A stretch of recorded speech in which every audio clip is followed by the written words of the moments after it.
Welcome to Bradnams Windows and Doors. The following presentation will help you settle in and understand the systems we have in place for keeping you safe in our workplace. Yet even though our workplace is inherently safe, just like the roads we use every day, there could be risks if we don't follow the rules. By working together, looking out for both ourselves and our workmates, we keep our workplace the safe environment it should be. We all have a duty of care. In today's workplace, we all have a duty of care. Just as every employer and business is obliged to provide a safe and secure workplace, every employee has an obligation to comply with health and safety instructions, use the prescribed personal protective safety equipment, or PPE, not interfere with anything provided for health and safety, not endanger the health and safety of others, and not to injure themselves.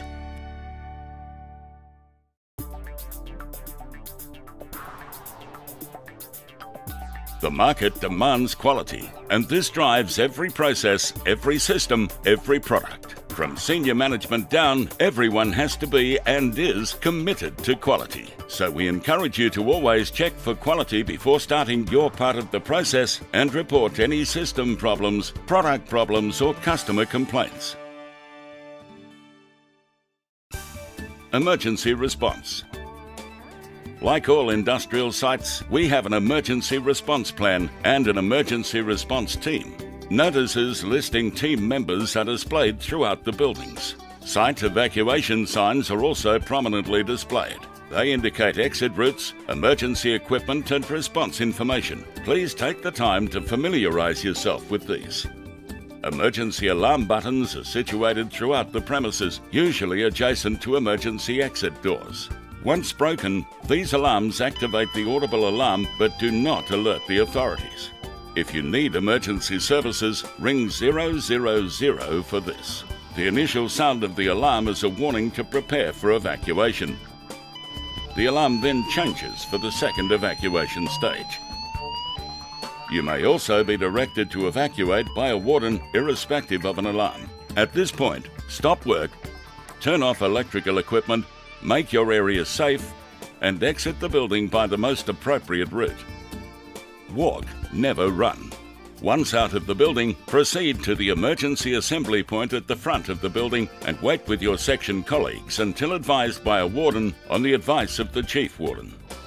We need to account for all people and not send searchers into danger looking for a person who has left the site. Firefighting equipment throughout the site includes extinguishers. Most are the dry powder type, including those in our trucks, with CO2 units used in the office and electrical areas.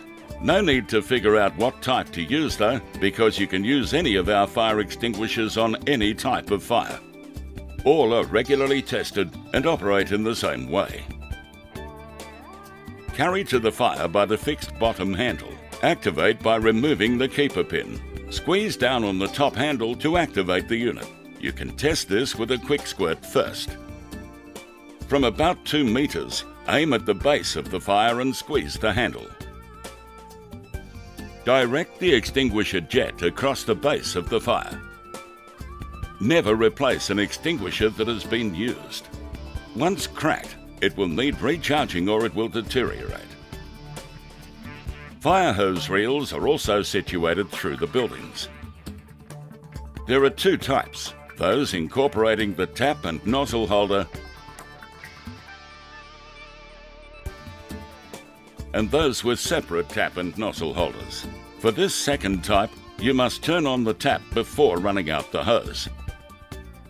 All nozzles are the twist type, and you would aim this at the base of the fire in the same way as you would with the extinguishers.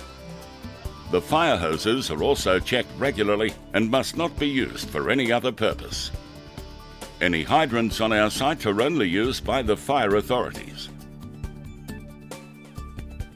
Keeping track of everyone on site, including visitors, is an important part of our emergency response plan, which means all visitors must be logged in and out and identified with a visitor's tag.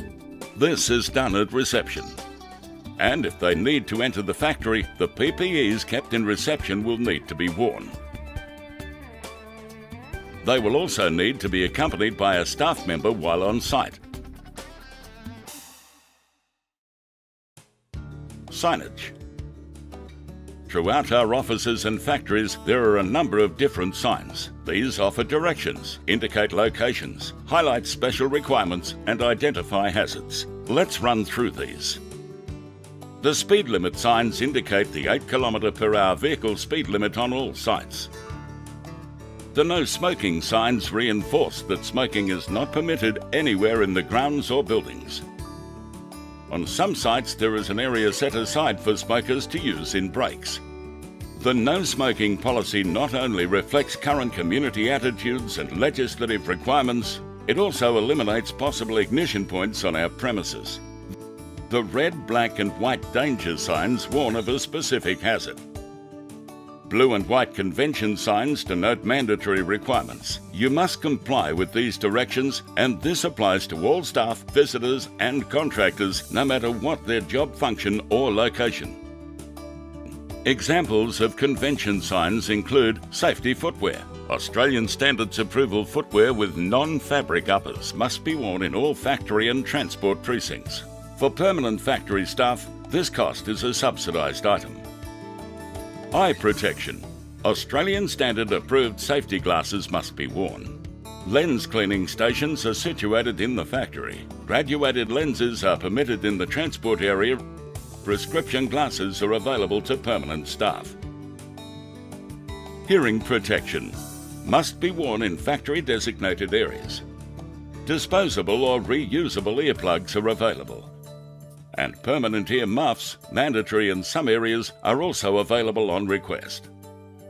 Gauntlets. Wrist protection protective gauntlets must be worn in the factory. This is not a requirement in the distribution centres and test facility. High vis. High visibility sleeved shirts or high vis vests over sleeved shirts must be worn in all factory, distribution and transport precinct locations. Hard hats. With crane use and in designated areas, hard hats must be worn.